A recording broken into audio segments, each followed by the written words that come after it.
Spotify did not set out to be a music platform.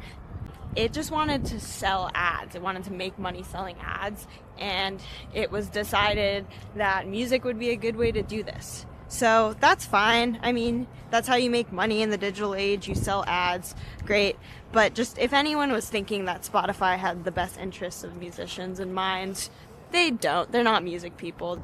Spotify found a hack that gets them paid more by directing more traffic towards their ads, and this is by making cheaper traffic.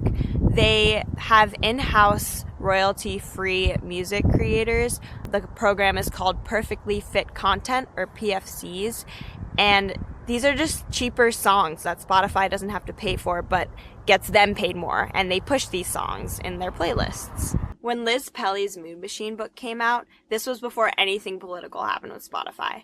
Since then, Daniel Ek, the founder and CEO of Spotify, has invested $700 million through a personal investment firm in a company that makes AI weapons. A lot of artists pulled off their music on Spotify after that. Spotify has also started running these ICE recruitment ads. So yeah, there's been a lot of sketchy political activity happening with Spotify lately. One of the things that I hate, which I kind of feel like is because of Spotify in this kind of late stage of it, is that people see a market in making music because they can make a lot of money off streaming, but they're not necessarily musicians. So what do? They go to AI in order to make music, which is fine. It's a tool, and I'm all for people making art however they want, however they can. But I think the weird thing is that this music does really well, and maybe even does better than actual artists making art, pouring their hearts out. A lot of people pay for listens, so there's bots listening to music on Spotify. So essentially, a lot of Spotify right now is bots listening to music made by bots. And it's like, what have we come to? What even is music if it's robots making the music and robots consuming it? We came to the library to find this book, which is a great read, and it's where I got a lot of this information. But it's checked out, which is good, because it means that people are learning.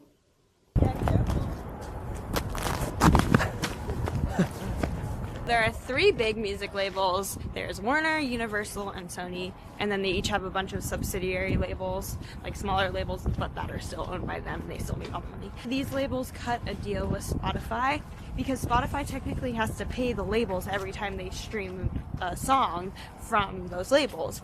But they cut a deal with Spotify where Spotify wouldn't have to pay as much if they gave them preferential treatment on playlists. So basically, the algorithm works a lot better for artists on labels than it does for artists not on labels.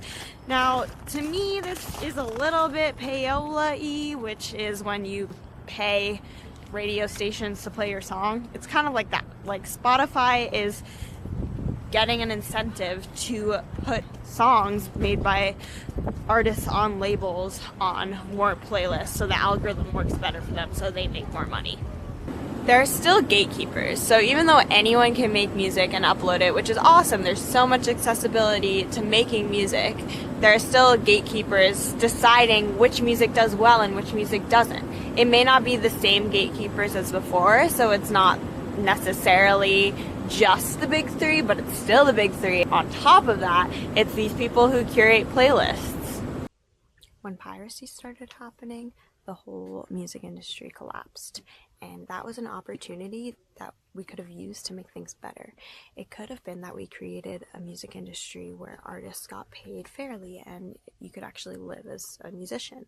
But instead, it's made it complicated. I'm sure you've seen all the statistics that Spotify pays fractions of pennies. Now, who's actually making the money? The big 3 record labels are still making bank. All of the money that Spotify makes, or almost all of it except for those pennies, are going to the shareholders, 2/3 of which are huge investment banks, such as Morgan Stanley, BlackRock, Bailey, Gifford. I don't know anything about investment banks, but they're huge corporations, and it's classic late stage capitalism where the rich guy gets richer and the poor people get poorer. Let's talk about our attention spans. We all have terrible attention spans because of social media and the internet, but Spotify also has really wrecked our attention spans. Now, It used to be that you had to work pretty hard to get your music, right? Maybe you'd save up some money, you'd get a CD, you'd have to work for it. And same way that looking up a word in the dictionary puts it in your brain a little bit deeper, it's the same thing with music. If you have to work for it and you have to buy a CD or buy it on iTunes, you're gonna have more of a connection with the song. But when it just is fed to you on a playlist and you maybe hear it once and you like it, but you never hear it again, you don't have the same connection. And not all music is going to spark an instant connection. Sometimes it takes a while to delve deep into a song. Spotify is really cheap and accessible. It's great. We can access all the music in the world. We have discovery for music. In theory, that's awesome. But there is something that happens when you make art so accessible and cheap, and it's that it kind of devalues the art. I mean, we're paying $10 a month for endless music. I don't know, as a creator, like, when I make an album that I'm really proud of, do I want to value it as less than a penny so that you can pay $10 for all the music in the world? I don't know.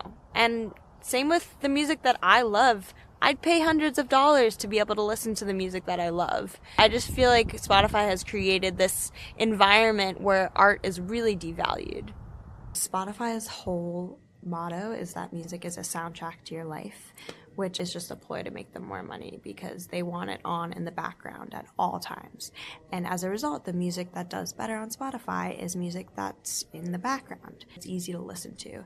And I think this is pretty bad for art making as a whole, because I think art is sometimes meant to be difficult. It's meant to talk about difficult things or make us feel uncomfortable in order to point something out about ourselves or society.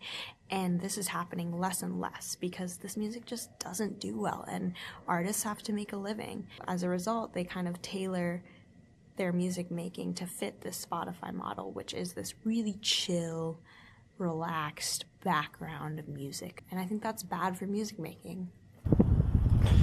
So are you saying that Spotify is putting artists in cages